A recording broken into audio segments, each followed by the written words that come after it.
see that done. A frivolous lawsuit, the lawyer pays that took to court. Yeah, that's a good idea. Let's see, the next portion that I'd like to talk about is immigration and what the intent in the Constitution was. In Article 1, Section 8, it reads, to establish a uniform rule of naturalization and uniform laws on the subject of bankruptcies throughout the United States. So what that means is the federal government was allowed to decide on just the laws of immigration. The states themselves, for a lot of times, especially back in the beginning, you know, they would pretty much just allow anyone that would be a citizen of that state. But Congress, federal Congress, only has the ability to write the laws. So, for instance, one of the things I disagree with is, and this is a matter of personal opinion, but if a foreign national that doesn't have a United States citizen as a spouse has a child on United States soil, it's actually given American citizenship. And when you ask people, you know, why they defend it, they'll actually bring out what's known as the 14th Amendment. And the 14th Amendment, again, is something that, when you read it, appears to actually say that it's okay. And the part, it's actually in Section 1, the very beginning of Amendment on the 14th Amendment, it says, all persons born or naturalized in the United States and subject to the jurisdiction thereof are citizens of the United States and of the state wherein that they reside. Now, when this was actually passed was, I believe, in 1868.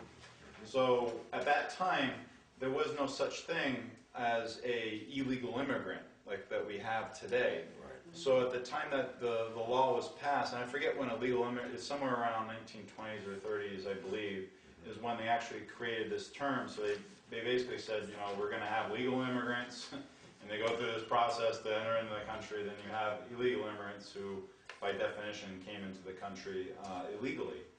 So again, they are not subject to, if they are a foreign national, they are actually outside of our country. They're not subject to our jurisdiction in many ways. So again, that's actually the defense against this citizen by birthright. But that's what Congress is allowed to do. They're allowed to write the laws and change the laws on immigration, but the quotas and everything are still actually left to the states, even though federal Congress still does it. Any questions on immigration or comments? Okay. All right, the next most important one is the money power. And I actually have a prop to go along with this one. And what it reads in Article 1, Section 8 is that the Congress has the power to borrow money on the credit of the United States. They have the power to coin money, to regulate the value thereof in a foreign coin, and fix the standard of weights and measures. What is the standards of weights and measures? And to also provide for the punishment or counterfeiting of securities in the current coin of the United States. And in Article 1, Section 9, it reads that no money shall be drawn from the Treasury, but in consequence of appropriations made by law, and a regular statement and account of the receipts and expenditures of all public money shall be published from time to time.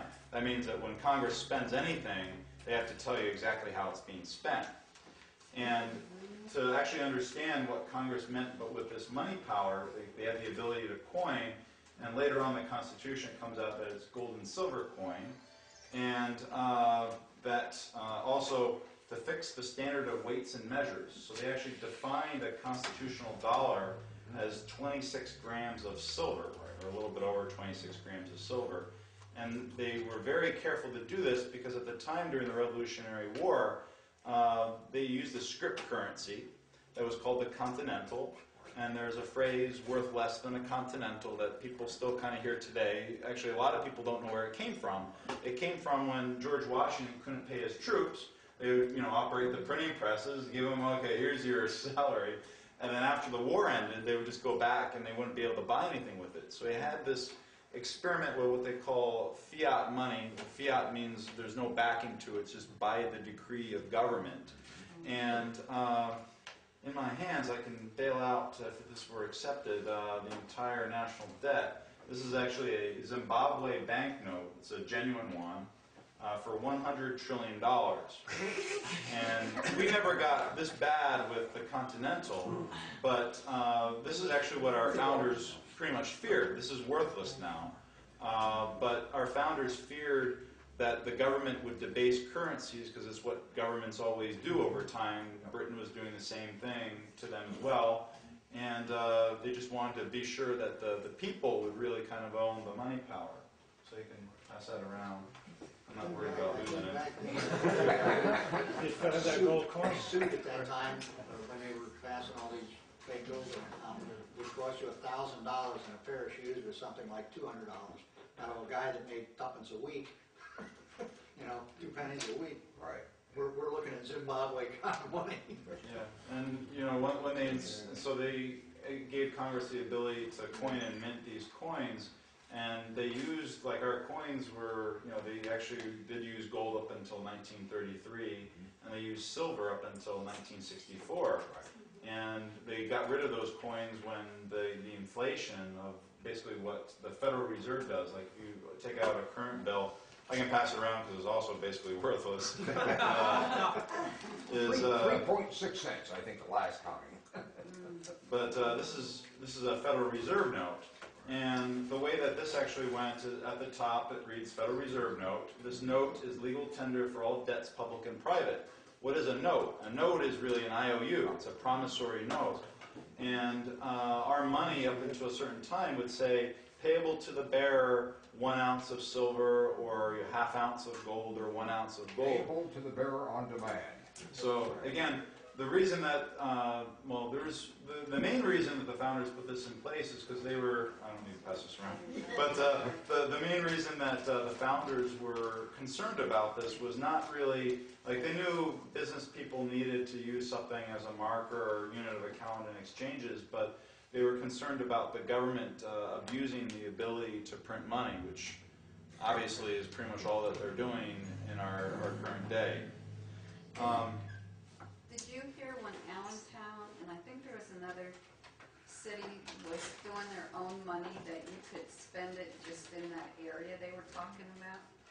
Well, it was actually a script currency called Lehigh Valley Hours, and what it was is basically it was a small group of friends, and they would trade these things around for like 1 hour, like I can mow somebody's lawn for an hour, and maybe if someone's a lawyer or an accountant, I could pay them 5 hours for 1 hour of their time to do my taxes or something like that. Back to bartering again is what it was. Yeah. The money still wasn't back, but it was tradable because people used it for But something. just in that area.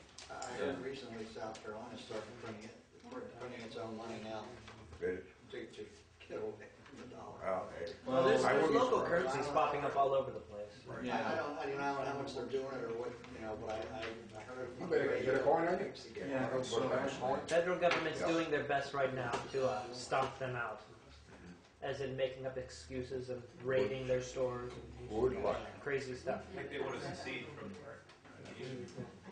But we actually have a local currency as well. It's a silver coin, and one of the funny things is, like, if you wanted to trade like anything, like if I wanted to trade my watch for your shoes, and you were okay with that, we would actually technically need to fill out an IRS barter form, 1099-B, and say, okay, your shoe is worth $10, my watch is worth $10, and pay a tax or whatever.